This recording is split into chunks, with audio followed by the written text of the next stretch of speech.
মানুষের জীবনে অনেক ধরনের দাবি থাকে।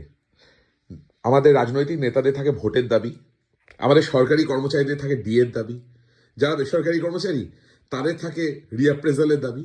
আর এখানে দেখতে পাচ্ছেন এই যে দ্য গ্রেট ইন্ডিয়ান চুস্কি, মানে সাইবেরিয়ান হাস্কি, আমাদের মিস মিকুতু ওরফে মিস মিশকা রানী সরকার, ওনার দাবি পাপা অফিস থেকে আসার সময় চিকেন পকোড়া আলুর চপ এনেছেন।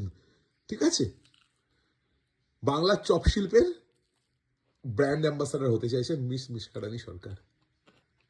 উনি আলুর চপ এবং চিকেন পকোড়া দাবি জানাচ্ছেন। মানে ওনার জন্য সলিড চিকেন সেদ্ধ, ব্রোকলি সেদ্ধ, গাজর সেদ্ধ এসব আনা হয়, ওনার সেগুলো পছন্দ নয়। ওনার পছন্দ কোথায় চপ, কোথায় সিঙ্গাড়া, কোথায় জিলিপি, আর মাঝে মধ্যে যদি কেএফসি পাওয়া যায় তো আরো ভালো। উনি ওয়েস্ট বেঙ্গলের হাসকি বলে কথা। এই যে আমাদের মাননীয়া জানতে পারলে তোমাকে নবান্নের 14 তলায় নিয়ে গিয়ে ফিশ ফ্রাই খাওয়াবে। মানে মানে তো ওই বাংলার চপ শিল্পের ব্র্যান্ড অ্যাম্বাসেডর কিনা।